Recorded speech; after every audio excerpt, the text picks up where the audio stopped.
E aí pessoal, tudo bem com vocês? Eu espero que sim.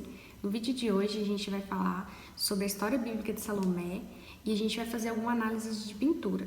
Mas antes da gente começar o vídeo, eu quero pedir para vocês para deixar o like aqui já, para vocês não esquecerem, para se inscrever no canal e ativar o sininho para vocês estarem recebendo as notificações assim que a gente postar o vídeo. A temática de hoje vai ser um pouco diferente do convencional, já que eu estou fazendo essas séries sobre os artistas, porque eu tinha postado no meu Instagram, então para você que não me segue, eu vou deixar aqui embaixo o endereço. E lá eu coloquei uma enquete se a galera tinha interesse de ter vídeos aqui no canal sobre análise de pintura, enfim. E aí eu resolvi fazer esse vídeo sobre a história de Salomé.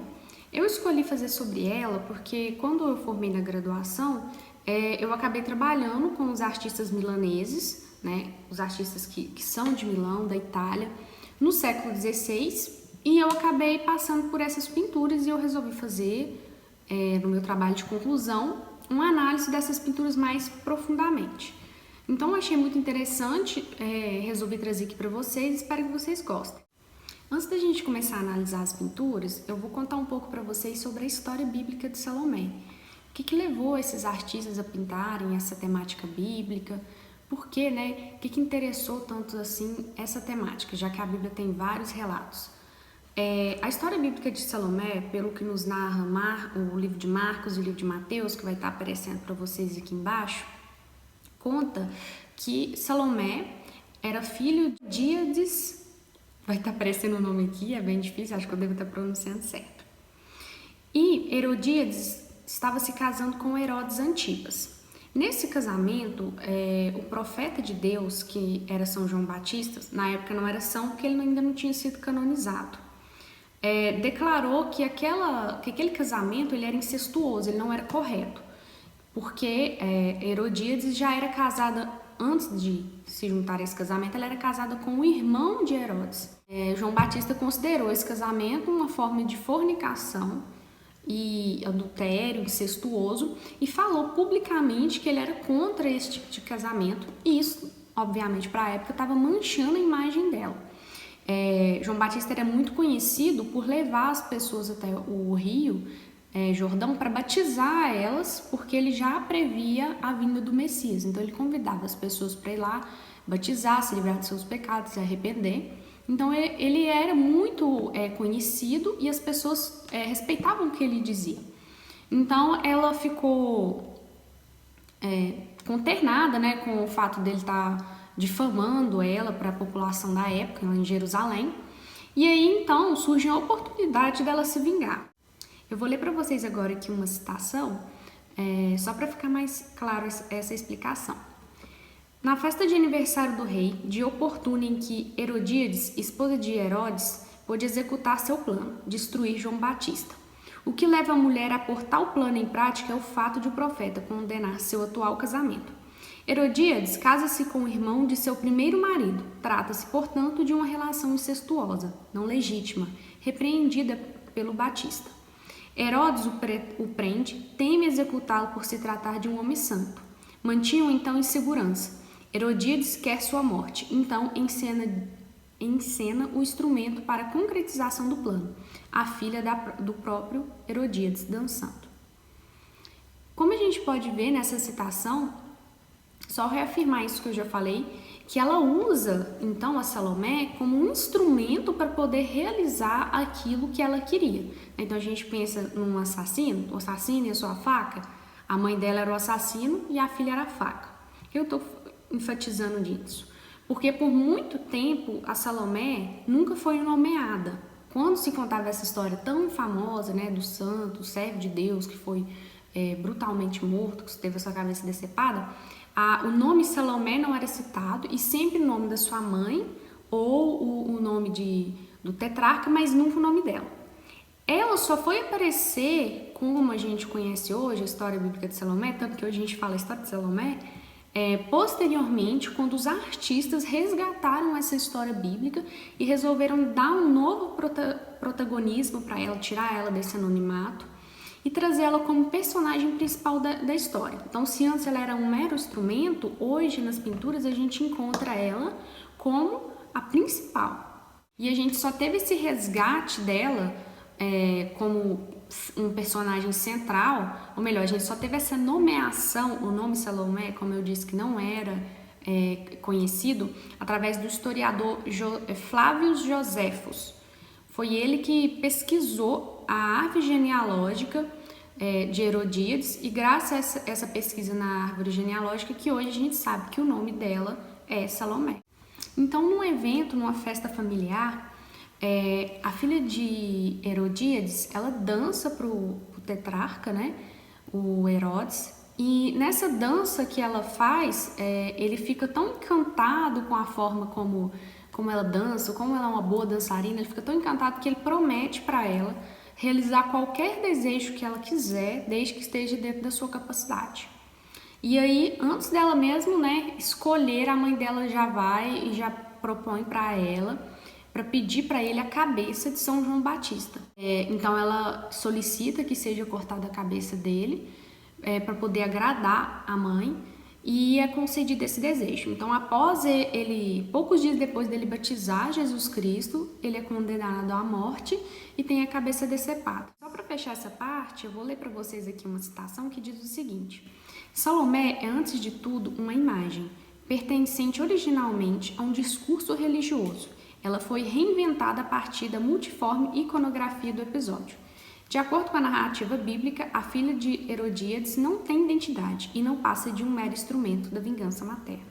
Agora a gente vai entrar na proposta principal do vídeo, que é a análise das pinturas. Mas antes eu queria contextualizar com vocês o seguinte: os pintores do qual eu vou apresentar é daquele período histórico que eu já venho retratando nos meus outros vídeos, que é o que? O Renascimento, século XVI. Então a gente está falando do quê? Como é Milão, naquele período, a gente está falando do período esforcesco. Que período é o período esforcesco, Sara? É o período em que Ludovico Sforza e sua família, né, o Duque de Milão, está comandando Milão, e que Leonardo da Vinci está em Milão ali com o seu ateliê, a sua oficina. E nessa oficina ele tem alguns pintores que trabalham com ele. Alguns já são mestres formados, outros são aprendizes em formação. Esses mestres que estão ali nesse período trabalhando com Leonardo, eles são denominados posteriormente como leonardianos. É importante a gente pensar até nesse nome, né, leonardianos, porque eles pegaram em torno de 16 pintores e chamaram de leonardianos, e aí ficou assim, né, apagou toda a identidade pessoal, né? Quem foi Cesário de Sesto? Quem foi André de Solário? Quem foi Guilherme Petrino? Ninguém sabe, a gente sabe que é os leonardianos. Então é interessante a gente dar nomes aos artistas, reconhecer quem eles são e não deixar eles em volta dessa aura, né, tão, podemos dizer, tão genial, né, de Leonardo da Vinci, que é a questão da mitificação, que eu já falei bastante no meu vídeo sobre Leonardo da Vinci. Se você não assistiu, vou deixar ele aqui no card, é só vocês buscarem, que eu falo como é errado esse tipo de denominação. Eu tô falando isso, gente, dos leonardianos, porque como eu já falei com vocês nos meus outros vídeos, né, porque a gente tá nesse contexto histórico aí de Rafael, Michelangelo, Leonardo, a gente fica muito preso ao Renascimento italiano, florentino e romano. A gente não pensa nos outros renascimentos, né? Até o próprio Panofsky tem um livro que chama Renascimento, né, ou Renascimentos, que ele vai discutir essa questão, que não existe, né, um renascimento, existem vários renascimentos. Então, se a gente pensa em outros pintores da Europa naquele momento, que estão trabalhando, estão nessa efervescência da arte, a gente pode pensar muito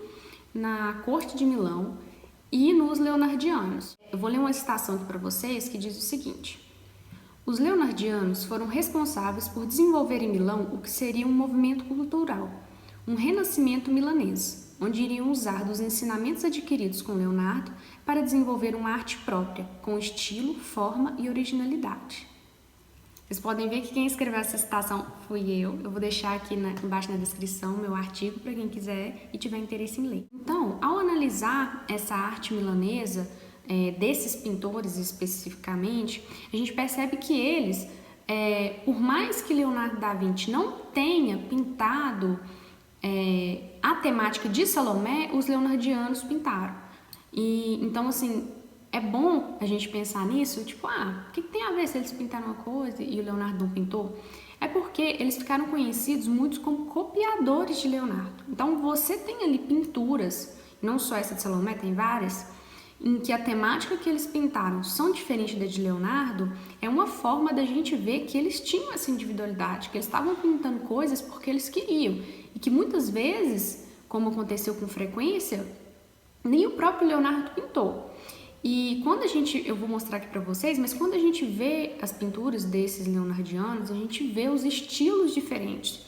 A mesma história bíblica, cada um retratou de uma forma totalmente diferente, em que a gente consegue perceber ali a individualidade, a escolha da forma, a escolha das cores, qual que é o sentido que um quis tratar, o outro já não quis ir por esse sentido. É interessante porque é nos pequenos detalhes que a gente vê a individualidade de cada artista. Então é muito importante a gente se atentar a esse tipo de observação mais sensível, para a gente até para a gente se livrar dessa concepção de que a artista copiava tal artista e que esse artista se influenciou demais por esse outro artista. Gente, por mais que você se influencie por artista, você nunca vai ser o artista que te influenciou. Você sempre vai ser uma coisa diferente, tá? Se você tá meio confuso com essa discussão sobre cópia, sobre imitação de artista, eu sugiro que vocês vejam o meu vídeo do Rafael, que eu vou deixar aqui, que eu falo que o Rafael também ele foi um leonardiano. Então, ele passou por essas classificações posteriormente, né, após sua morte, de ser retratado só como um leonardiano. Então eu sugiro que vocês assistam para vocês entenderem um pouco melhor essa discussão. Vai estar aparecendo aí para vocês agora a pintura de Cesário de Sesto, como eu disse, um leonardiano. Nessa pintura, o que a gente pode observar? Cesário, ele favorece muitos personagens, né? Ele deixa levemente exposto ali os seios de Salomé, ele acrescenta uma iluminação intencional, como a gente pode perceber. Nas mãos de Salomé a gente pode ver uma mão que aponta para a cabeça decepada de João Batista. E se repararmos nessa mão que aponta para a morte, né, para ir para o homicídio, a gente verifica que ela está posicionada da forma como os artistas normalmente retratam as mãos que apontam para o céu, né, no sentido de devoção, de agradecimento ao divino. Aí a Salomé usou essa mão de agradecimento, de apontar para o céu, para poder apontar ali para a morte. No sentido, no contexto da pintura, a gente pode supor, né, que ali a mesma ela está rompendo com as leis de Deus a poder matar um dos seus servos. A outra mão de Salomé está posicionada em suas partes íntimas.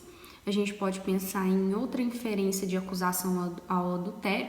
Por mais que o adultério não seja dela, seja da mãe, como ela foi um instrumento da sua mãe, ela não deixa de estar, de certa forma, refletindo aí a posição de sua mãe. A gente pode deduzir que esse homem que está atrás dela aí, que traz essa cabeça do João Batista, pode ser não apenas um servo, como também pode representar o amante de sua mãe, Antipas, ou a submissão do mesmo aos desejos que ele, né, Antipas, concedeu à cabeça do profeta a Salomé.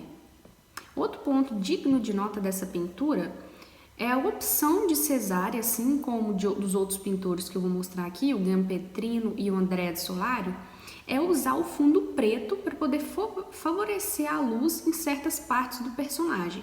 Esse jogo de luz e de sombra ela nos remete muito ao estilo de Caravaggio, que eu vou mostrar umas pinturas dele aqui para vocês também.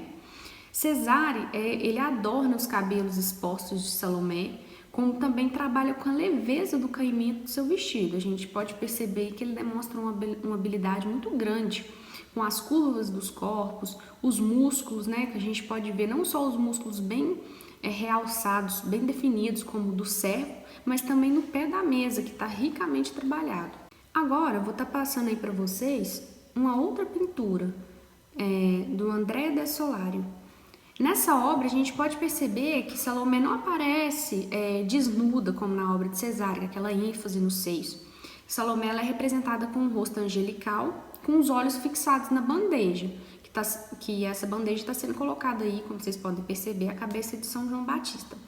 Salomé não expressa arrependimento, se vocês verificarem no rosto dela, nem horror à situação. Seu rosto está enigmático e nos transmite aí uma espécie de paz mediante esse assassinato encomendado.